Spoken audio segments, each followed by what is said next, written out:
Olá pessoal, tudo bem? Esse é mais um passo a passo do Papo de Pé, onde a gente discute alguns temas, algumas visões da psicologia do esporte, alguns temas muito importantes na teoria da psicologia do esporte, e para as pessoas não só da psicologia, mas do público em geral, poder conhecer um pouco mais da psicologia do esporte.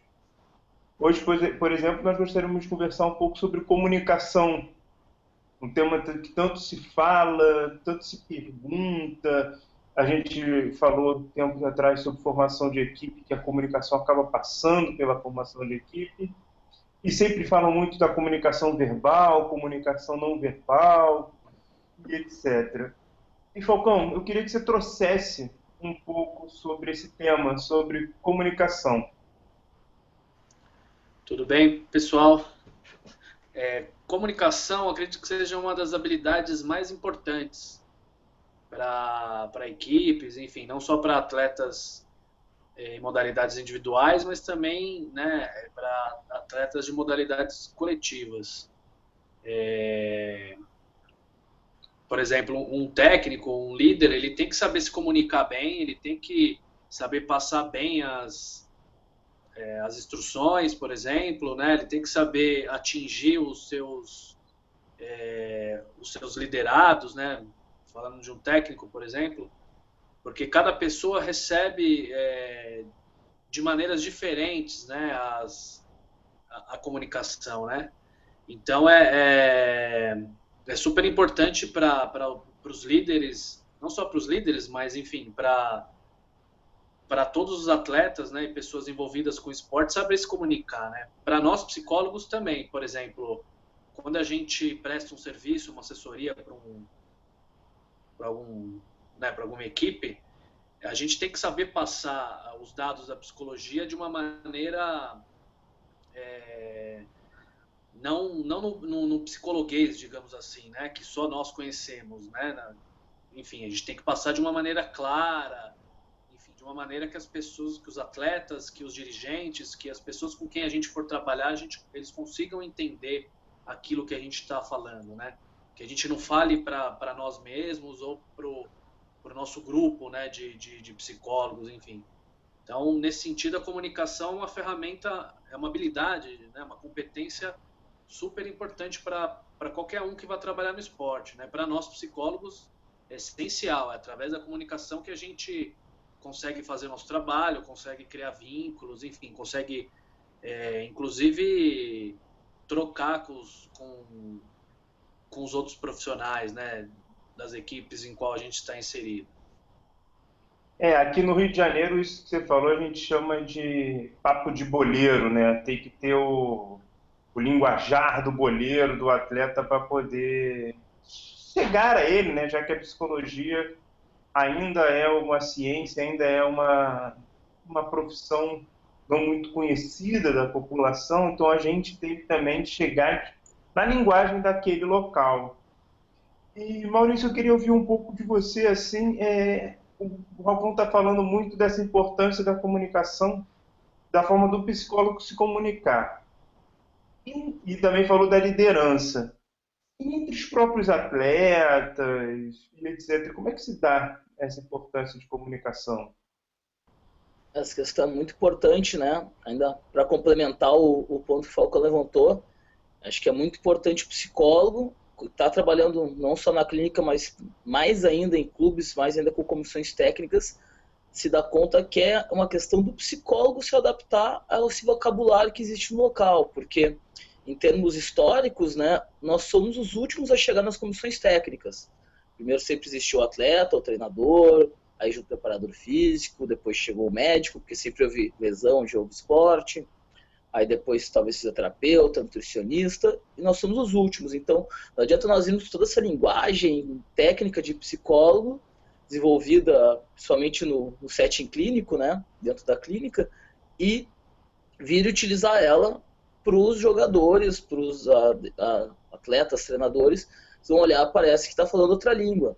Isso faz justamente uma parte importante da psicologia do esporte, né? A psicologia própria de cada esporte, dentro da cultura de cada esporte. Porque cada esporte tem suas regras, suas demandas, mas também tem seus vocabulários, né? Suas gírias, seus ídolos, e nós temos que aprender isso dentro de cada esporte que a gente vai trabalhar. Não precisa ser o expert quando chega lá, mas tem que se esforçar para aprender, né? Eu digo muito aos meus atletas, que eu, principalmente consultório, quando vem um esporte novo que eu não tenho muita expertise, de deixar claro que eles têm que me ensinar muito sobre esse esporte. Hoje mesmo eu comecei a atender uma jogadora de pôquer, que eu tenho algum pequeno conhecimento, já deixei bem claro, ó, tu vai ter que me ensinar muito essas expressões do rebuy, do gain, do all-in, porque para mim não faz tanto sentido, mas eu tenho que estar disposto a aprender.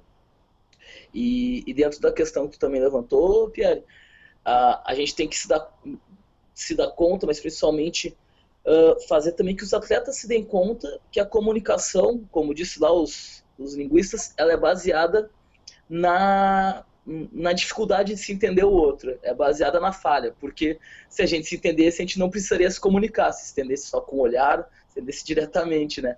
Então, justamente nós temos que facilitar os processos de comunicação e tentando evitar os processos obstrutivos, né? Principalmente quando a gente está falando de emoção, é muito difícil nos expressar falando de emoção, imaginando um grupo com um monte de personalidades diferentes, né? E um dos grandes trabalhos que a gente tem nesses grupos é ajudar a facilitar a comunicação, porque sempre vão haver mal entendidos e dificuldades de uns expressarem de mais, outros de menos, e isso pode dificultar muito a coesão, né? Que é um trabalho que tu tens bastante sua prática, né? É verdade. É uma coisa que eu gosto muito, pesquiso muito.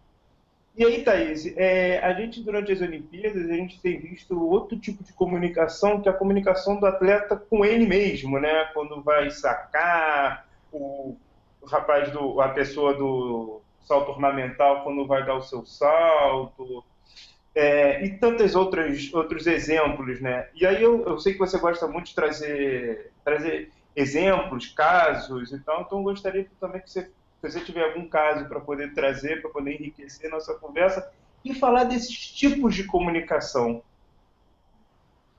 Então, a gente fala muito sobre a comunicação interpessoal, né, conversa entre duas ou mais pessoas, mas também é muito importante que a gente fale sobre a comunicação intrapessoal, os pensamentos que vêm, essa conversa do atleta com ele mesmo, e sobre como isso deve ser treinado, como essa conversa, esses pensamentos que vêm podem ser positivos ou acabar atrapalhando, prejudicando o atleta.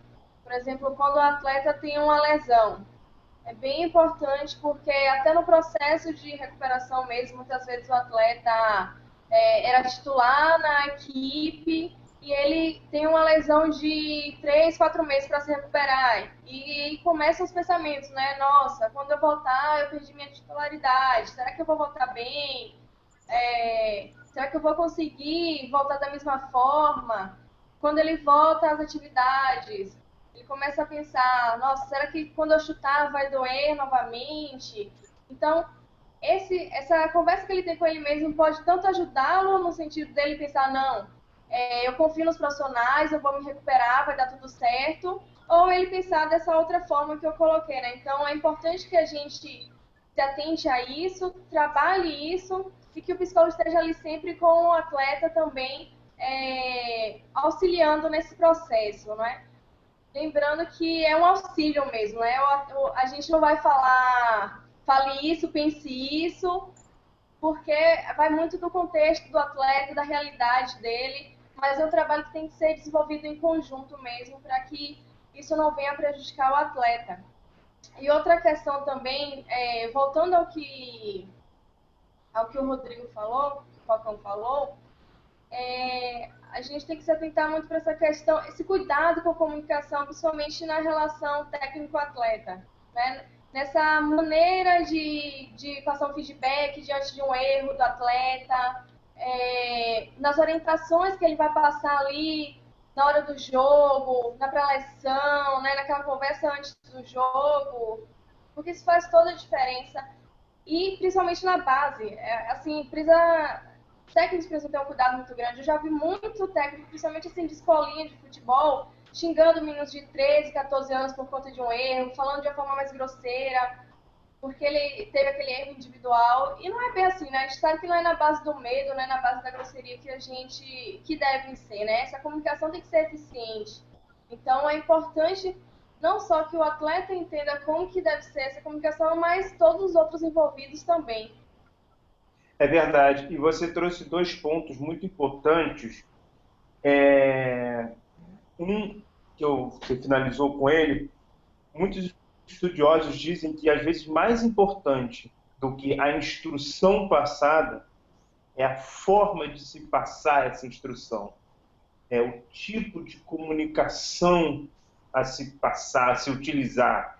Que muitas vezes, dependendo do tipo de comunicação, dependendo da ferramenta que o treinador ou os próprios atletas ali utilizam com eles, ou como trouxe o próprio psicólogo trabalhando com ele, mas se não é uma maneira acolhedora, ou então se não é uma maneira, e aí eu vou começar a falar do outro ponto, se não é uma maneira que aquela subjetividade daquele atleta responda de maneira positiva, responda de uma forma positiva, independente da técnica da comunicação, né, do que ele está sendo passado ali da parte técnica, se não há uma preocupação com a forma de se comunicar, aquelas palavras vão ao vento, aquela comunicação não tem funcionabilidade nenhuma, seja uma comunicação corporal, uma comunicação verbal mesmo, aquilo ali não tem utilidade nenhuma. E aí a importância de todos os envolvidos, principalmente o técnico, conhecer o seu atleta, né? Saber como que chega e fala algo para um, como que fala para o outro, porque cada um, né, como você falou, cada um vai ter uma forma diferente. Às vezes, no momento de um jogo, você tem que ser mais tranquilo com um, porque se você pressionar demais, ele não vai render. Com o outro, você já vai falar um pouquinho, não de forma grosseira, mas já chamar a uma atenção maior. Então, é importante demais, né, que ele conheça realmente. Às vezes, técnicos não querem ter esse tempo com o atleta, às vezes acham que vai dar uma certa intimidade se ficar conhecendo melhor o atleta, conversar, mas não é bem assim, né? Isso vai facilitar essa comunicação realmente, como ele chega naquele grupo, como é que ele chega naquele atleta ali.